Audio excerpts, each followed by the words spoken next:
CJ, super excited to be here with you. Really excited to kick off this panel on streaming media, past, present, and future.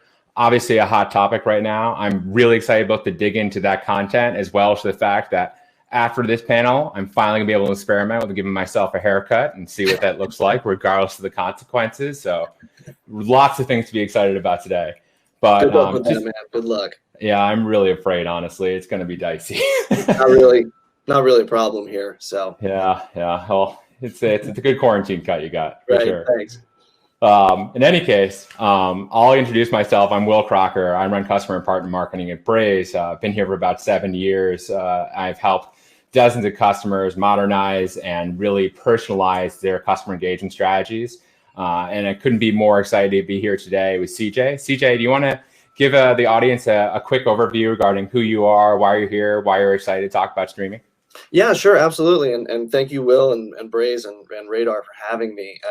I most recently I was with WarnerMedia, where I was in charge of streaming products and digital revenue for their Turner Classic Movies division, specifically the Filmstruck SVOD product. And then prior to that, I was at Stars, where I was the VP of digital marketing there, and I was in charge of all things related to media and marketing for their original programming and for the launch of the Stars OTT service. Wow, that's quite a background, having been experienced at multiple SVOD platforms. I mean, I think this space is so new that there aren't many people out there with that kind of wealth of experience. So I'm really excited you could take the time today. Well, thank you. So just as we're getting going, I want to alert everybody that's in the chat that we're going to be taking questions towards the end, but we have people watching the chat to kind of collect these questions as we go along. So feel free to keep the conversation rolling, and we'll pick up those questions at the end, the last 5 or 10 minutes to go through, make sure we hit as many as we can through Q&A. So with that, like double clicking on what you just said, CJ, you've seen a ton of evolution in your career, WarnerMedia, at Stars, and elsewhere in the SVOD space. Can you give us some background on the streaming space? What have been the most meaningful trends you've seen? What's really surprised you so far? Yeah, sure. And I think I'll just start off by saying that I feel like in general, anybody who says that they have this business all figured out, regardless of how much experience they have, I think they're kind of crazy, because the playbook changes every day. And that's even in a pre-COVID world. It's especially true now. But I think overall, at a kind of a macro industry level, I think it's been really fascinating to watch the different, more traditional entertainment companies move into the streaming space compared to the more traditionally technology-oriented companies that never had a linear television component or a theatrical component. Everyone's coming at the streaming space from these different sides, but they're all having to learn from each other and converge in different ways. And I've found that evolution to be really interesting. And just today, Hulu, for example, released a new version of their product, at least on connected TVs. And it's a much more, the article that I read said it was a Disney-fied version of the Hulu experience, which the Hulu interface before was definitely kind of the outlier. And so in the way that the user experience was. And so them moving into something that's more in line with where everyone else has landed, including where Disney Plus is, it shows a company that started out not in that world having to kind of meet in the middle and change their product to be a little bit more like some of the more traditional media companies. I thought that was really interesting. But in general, just watching TV networks have to adapt to all of the different, the way that the landscape behaves differently, whether it's from a licensing perspective or just like a user behavior perspective, has been really fascinating to watch. I think that's probably the biggest trend. And then as far as what surprises me, gosh, I think it's just the enormous amount of content and the enormous amount of streaming products that have been able to be sustained. I mean, we've seen a few drop off, like my beloved Filmstruck, for example. But overall, just I think we all predicted that there would be a ton of content and there'd be a lot of competition in the space, but the sheer volume of it that has been able to be sustained is that if you asked me, 6 years ago when I got into it about that, I wouldn't have foretold that there would still be just this enormous amount of content. Yeah, that makes sense. I mean, what I'm hearing is that, not only are you seeing these kind of like traditional media companies, to your point, like adapt to, the kind of technology landscape they're seeing out there with the Netflixes. I mean, I even remember as a new user of Disney Plus, for example, love Disney Plus. It's a great service. But when I came in, I immediately was taken aback that I was like, wait, it doesn't remember where I was in the episode. If I start the episode again, I have to go back to the beginning. And thankfully they had that out in like a week. That's a credit to the Print Tech team. It was really fast. But, you know, I certainly, I can see the content explosion as well. We've seen reports that Netflix has increased their content expenditures from like 2015. It was around $5 billion, now up to $15 billion. And we just even released a streaming media report at Braze, kind of analyzing trends around how we've seen the proliferation of these streaming services, take place over the last few months and what's been kind of king. And to your point, content really came out at the top of that. We saw things like Rick and Morty on Adult Swim driving huge DAU increases. Game of Thrones season 8 drove a huge increase for them. And that was something we partnered on with Apptopia to get that data. But content still was pretty much king of the castle in terms of what was driving engagement. Oh, yeah, absolutely. I mean, nobody gets up in the morning and gets really excited about using a product because the user interface is great. They want to watch their favorite shows. So that makes sense. Yeah. So due to the current global situation, I'm curious, we've already seen the global pandemic starting to transform streaming behavior in media. We saw a 30% increase in streaming sessions in March, for example. And we're seeing, previous things that would have only been released in the theaters, released online. Mm-hmm. How do you see the streaming video on demand industry is going to be impacted both now and in the long term by COVID? Yeah, sure. Short term, the platforms are seeing an explosion in engagement, and they're seeing a lot of new subscribers come in. And I figure we'll probably talk here in a minute about what that means for retention, but and tactics there. But in general, I think that in the short term, we're seeing the tail end of content that was produced pre-COVID, and then we're seeing things like you discussed, like you mentioned about films, theatrical releases hitting streaming platforms like Onward from Disney, and then other examples of that would be things that have already been out in theater where the windowing has been adjusted for different platforms, like Star Wars: Rise of Skywalker hit. As did Frozen 2, even at the very beginning of this, hit Disney Plus months ahead of when they had originally scheduled. So I think that in the near term, we're seeing that kind of thing. We're seeing things like Tiger King. That Tiger King struck at the right time because it might have been huge before, or under normal circumstances, or it might have been huge because it was just weird enough to strike a chord when everybody's stuck at home. But in the medium term, I think we're going to see a dearth of content because production is shut down, and so you're going to see things that normally would have come back in the summertime or even in the early fall, like Stranger Things on Netflix, for example. You kind of get used to a new season of that once a year, and that's been delayed. There's tons of other productions that are very in that same boat. They're very similar, and so it's going to be kind of about what streaming services can pull from their catalogs, from their libraries.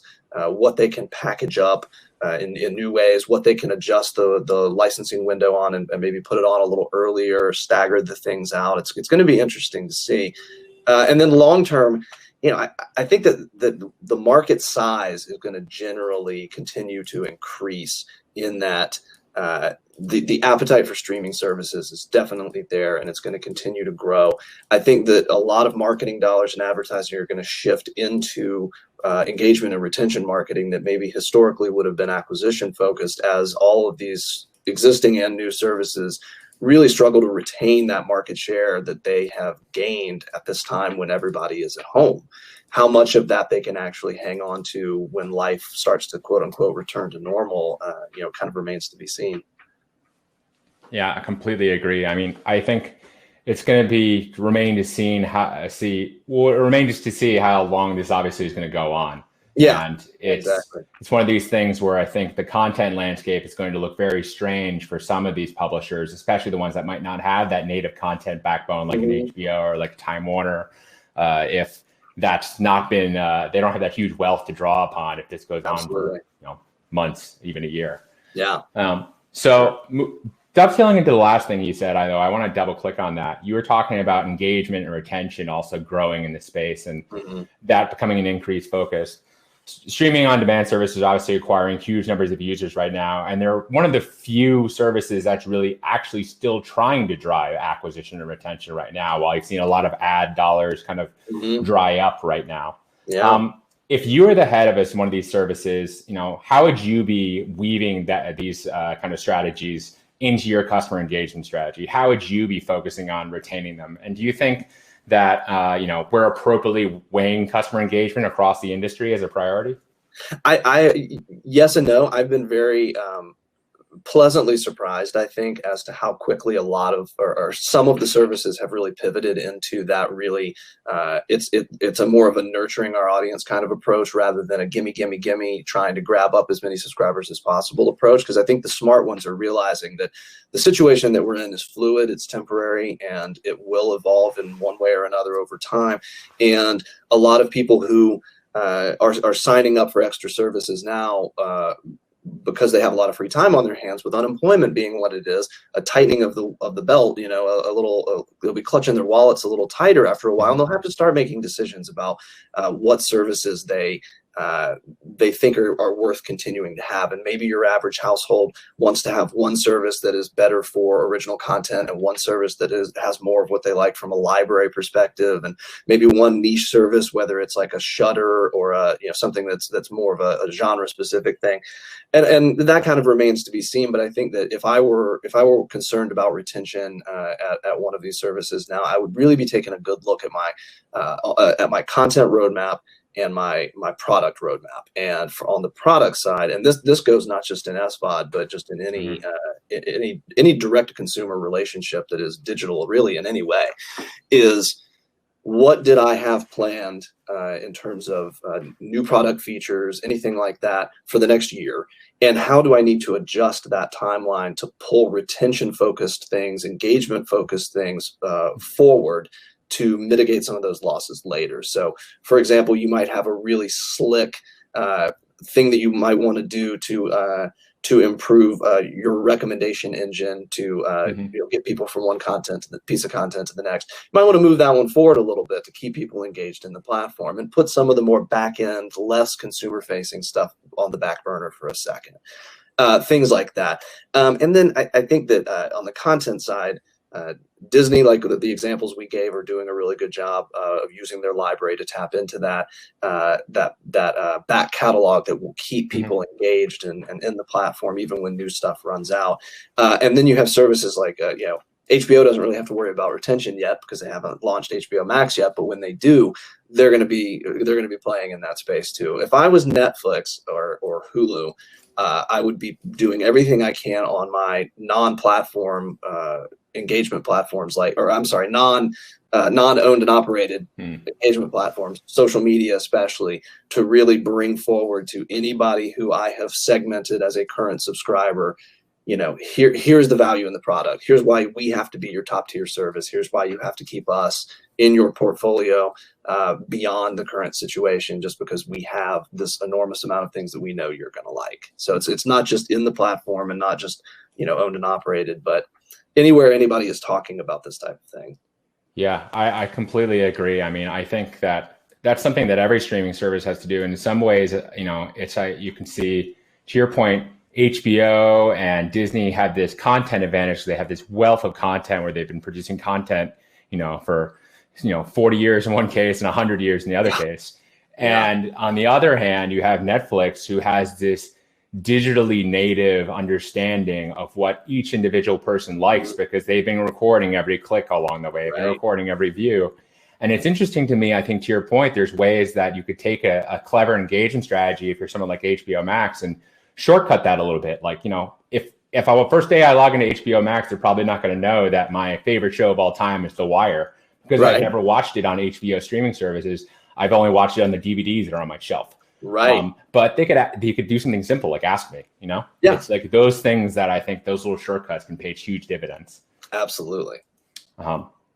So, rewinding back in your career a little bit, how did you approach creating, executing on your customer messaging strategy, your engagement strategy, and what kind of key tools or tactics, segmentation, onboarding programs, personalization, those sorts of things, did you leverage to help reach your goals at Starz or Time Warner? Yeah, sure. And it was two very different approaches. So it's an interesting question because at Stars, we were a brand that definitely had an existing fan base, and we had linear subscribership, and we were the second biggest pay cable network in the States, so behind HBO. So that gave us a leg up on that front, and we had premier content like Outlander and Power with built-in fan bases that we could really go after. So that gave us an advantage there. When we launched that service, it was we were in growth mode, 100%. Every dollar that we spent, it was growth, growth, growth, and we aligned with our programming folks in a way that we made sure that our original programming was staggered episodically in a way that retained people as long as possible. One thing we learned pretty quick there was that, to be expected, people would drop in and out pretty regularly based on the airing of their favorite shows. That once the season of Power was over, they would drop out and they wouldn't come back until later. So until the show came back. So we started using tools there to really try. Well, on the content side, we tried to acquire previously aired series, and we also tried to acquire films that were relevant, based on our research, to each of the specific audiences, and recommend those as clearly as possible to keep people on even for another month or so afterwards, after their favorite show ended. But again, we were very growth focused at the time. That was at the launch, and unfortunately, I left before we really got into a lot of the retention stuff there.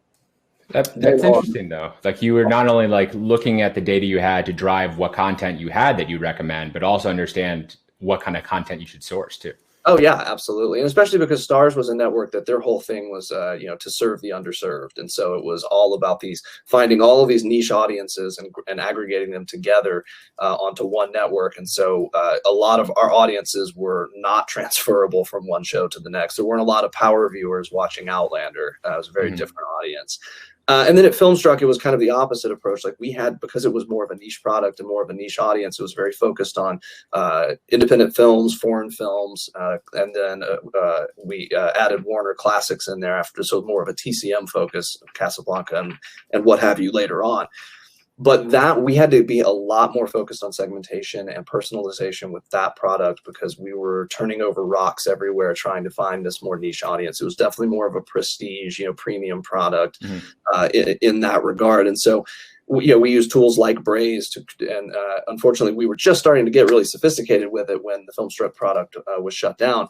But really curating an experience from the point that somebody clicks an ad, and an acquisition ad, to the landing page that they land on based on the ad that they clicked on, and then their buy flow, whether we think they're going to be more prone to doing QA testing to see if they're going to be more prone to subscribe to a monthly subscription package or an annual package.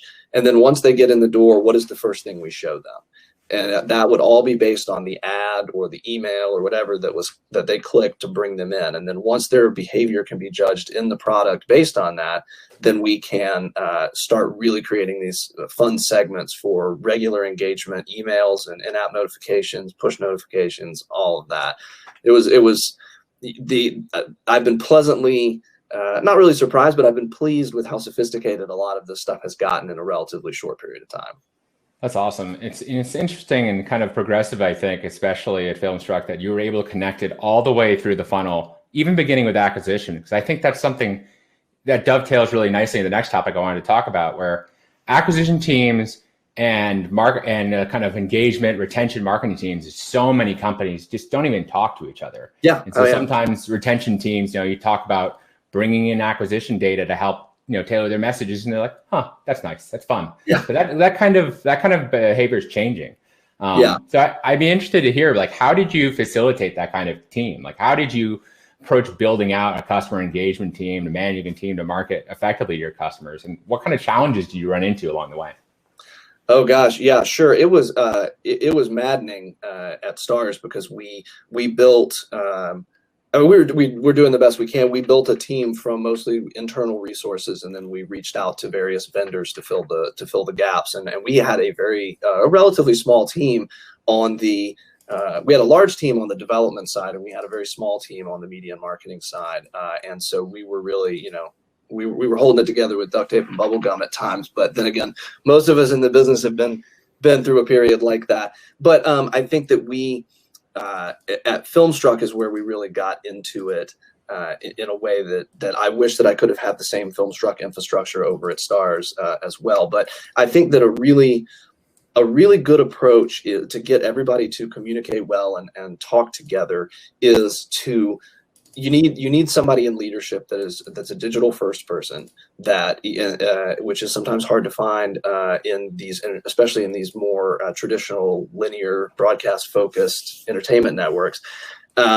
But you have to have strong digital leadership that's really setting the tone and the strategy for the entire go-to-market strategy there. And then beneath that, and this is how I carved it up at Filmstruck that I found to be decently successful, was not creating silos, because nobody likes that, but in terms of reporting structure and areas of focus, having a couple of directors that really represent the arts and the sciences, if you will. And so on the arts, quote unquote, side, you've got people they're the campaign managers. They are putting together the media plans, working with partners, doing any sort of influencer stuff, social stuff, whatever. They are in charge of getting the right creative for these campaigns. And then on the other side, you have the sciences side of it, which is your data analytics.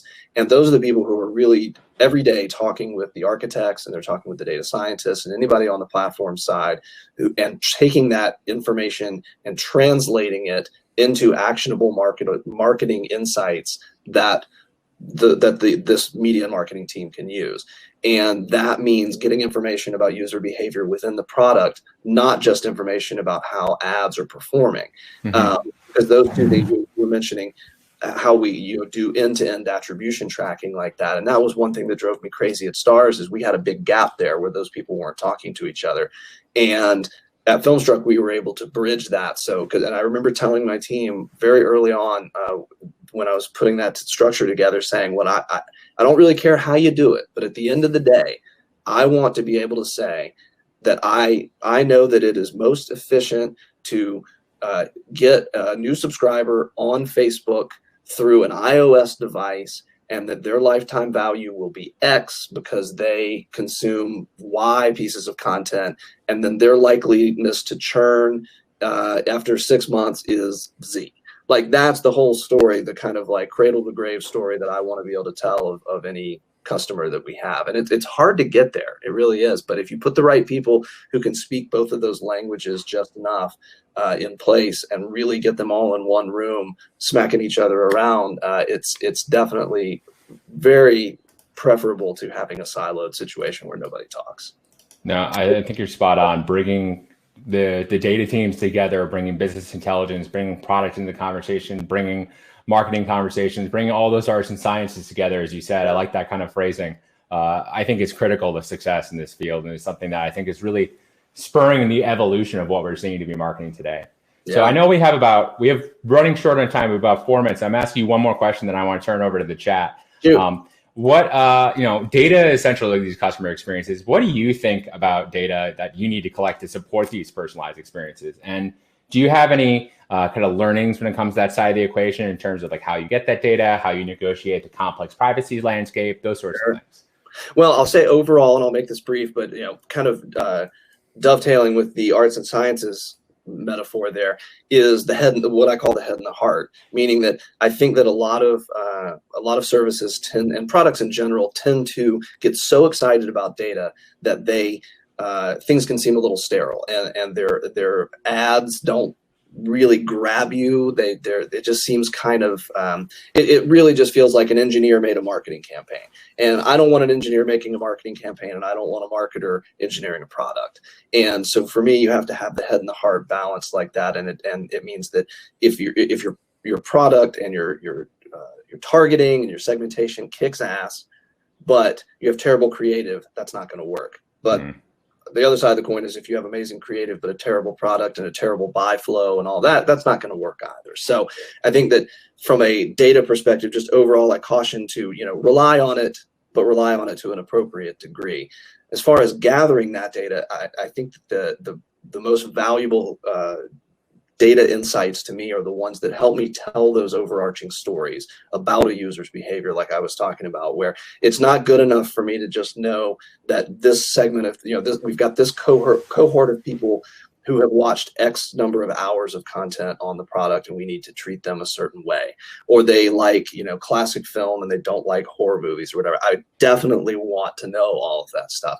But I think that knowing how they came to the product, what moves them about the product, how they behave when they're in it, and how likely they are to leave it are all things that I like to kind of, as my role in leadership, strategic leadership, is to take all of those insights, kind of smash them together into what I think that really means. And I feel like there are a lot of people who do really good little pieces of that, and you just have to make sure that your team has all those pieces that you can put together like that. That kind of answers your question, but no, I think it's spot on. I think it's all circling around that idea of bringing the head and the heart together, arts and sciences. How you're saying, I think there has to be a balanced approach to these sort of things. And even how you're gathering data, it's like, I think it's just like the head might want to analyze everything. The heart has to understand that these are people that value their privacy, and that you need to make sure that you're getting things like consent. And I think that and all of that is evolving quickly now. Really. Couple quick questions from chat before we go. So first question from chat: with content producers increasingly moving into the streaming space, do you see opportunities opening up for technology companies that can serve these producers or simplify the experience for end users? Ooh, gosh. Yeah, absolutely. Especially because I feel like in terms of content creation, there have, even before streaming products, there were lots of ebbs and flows in terms of scripted content versus unscripted content, live stuff versus pre-taped stuff, all that. I think this is another example of that type of change, where there's an opportunity for new genres to come out and new approaches to making that, and not in like a guerrilla filmmaking style, but I think that there are a lot of I think there are a lot of potential content creators, whether it's big, well-known filmmakers or smaller, scrappier upstarts, who really want to know, in this COVID world and post-COVID world, how the hell do I get this great stuff that I want to make? With these limited productions, these limited production sizes, how do I get that out to consumers? And any sort of technology development. I mean, I remember when dailies, which for non-SVOD, non-entertainment people, that's like footage from the set, basically, that gets sent back to the studio or wherever else as they're doing it, so that people can get a feel for how the production's going. When that stopped being tapes that were delivered and it started being digital transfers, the technology really ushered in a new speed with which things could be made. And I think this is another time where technology can step in and say, okay, big time filmmaker over here's got a ton of money that he wants to make this film with, but production ain't what it used to be. How can we as a technology company help facilitate that, and bringing that to them as a way to kind of fix that problem? I think there's a huge opportunity there. I hope that answers the question. It does. And there's one more, which I think I'll ask you to give like a quippy 5-word response to this one, because I know it came up before, but we're out of time. Sure. Somebody wanted to hear how you see the growth of ads within freemium model and streaming evolving. Ooh. Yeah, I can be real quick there. I know that the freemium model is suffering and is starting to suffer a little bit, because the ad spends that were already committed are starting to dry up as people are pulling back. Simultaneously, these networks have an opportunity to really go after the remaining ad dollars that are there, because as people tighten their wallets, they're going to start looking for places for entertainment that doesn't cost them anything. And I think once advertisers start to see that, then they're going to be going to these freemiums, they're going to be going to these AVODs, and they're going to want to buy that inventory. So I think that opportunity really exists in a short period of time from here. All right. Well, that's all the time we got. I'm Will Crocker from Braze, and CJ, thank you so much for being here. You're a wealth of knowledge, and I really enjoyed learning from you. Hit us up in the Slack if you want to talk more. Sorry we didn't answer all the questions, but we'll talk to you soon. Thanks. Awesome. Thanks, guys.